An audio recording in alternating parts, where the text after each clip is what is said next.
السلام علیکم پیارے بچوں، امید کرتی ہوں کہ آپ سب خیریت سے ہوں گے۔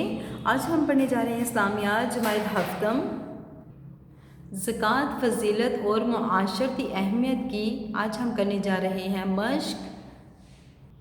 مشق کا سوال نمبر 3، خالی جگہ پر کیجیے۔ نمبر 1 اسلام کا تیسرا اہم رکن ہے زکوٰۃ۔ نمبر 2 زکوٰۃ زبان کا لفظ ہے عربی۔ نمبر 3 اور نماز قائم کرو اور ادا کرو۔ کیا ادا کرو؟ زکوٰۃ۔ نمبر 4 اللہ تعالیٰ جسے چاہتا ہے رزق عطا کرتا ہے اور جسے چاہتا ہے کر دیتا ہے۔ اللہ تعالیٰ جسے چاہتا ہے بے شمار رزق عطا کرتا ہے اور جسے چاہتا ہے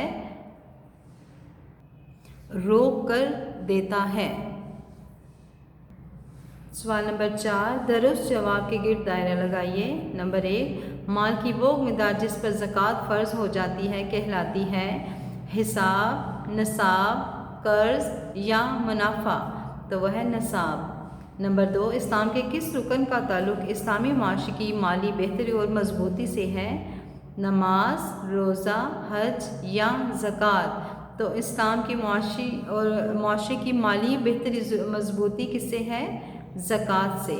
نمبر 3 مالدار مسلمان پر اپنے مال کے کتنے فیصد کے حساب سے زکوٰۃ دینا لازمی ہے؟ 2.5%، 3%، 10% یا 2%؟ تو اس کا جواب ہے 2.5%۔ نمبر 4 سونے کا نصاب ہے 4.5 تولے، 7.5 تولے، 5.5 تولے یا 6.5 تولے؟ تو اس کا جواب ہے 7.5 تولے۔ نمبر 5 زکوٰۃ کی ادائیگی کب ضروری ہو جاتی ہے؟ 4 ماہ بعد، 7 ماہ بعد، 10 ماہ بعد یا 1 سال بعد؟ اس کا جواب ہے 1 سال بعد۔ نمبر 6 قرآن مجید کی کس صورت میں مصارف زکوٰۃ بیان کیے گئے ہیں؟ سورہ بقرہ، سورہ آل عمران، سورہ نساء یا سورہ توبہ؟ تو اس کا جواب ہے سورہ توبہ۔ مصارف زکوٰۃ کی تعداد کتنی ہے؟ 7، 8، 5 یا 9؟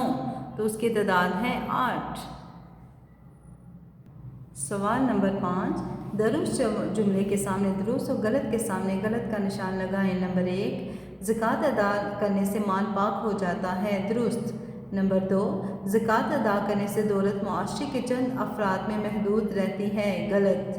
نمبر 3 زکوٰۃ ادا کرنے سے مسلمانوں کو اللہ تعالیٰ کی راہ میں مال خرچ کرنے کی عادت پڑ جاتی ہے، درست۔ نمبر 4 زکوٰۃ ادا کرنے سے دل میں مال کی محبت بڑھتی ہے، غلط۔ نمبر 5 زکوٰۃ ادا کرنے سے معاشرے سے غربت اور افلاس کا خاتمہ ہو جاتا ہے، درست۔ سبق کے آخر میں ہم نازک کی ایک دعا یاد کریں گے کہ جب ہم گھر سے نکلتے ہیں تو ہمیں کون سی دعا پڑھنی چاہیے؟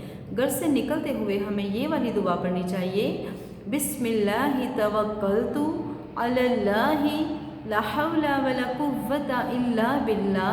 میرے ساتھ دہرائیں، بسم اللہ توکلت علی اللہ لا حول ولا قوت الا باللہ۔ میں اللہ ہی کا نام لے کر نکلی، میں نے اللہ پر بھروسہ کیا، گناہوں سے پھرنے اور عبادت کرنے کی طاقت اللہ ہی کی طرف سے ہے۔ السلام علیکم ورحمۃ اللہ وبرکاتہ۔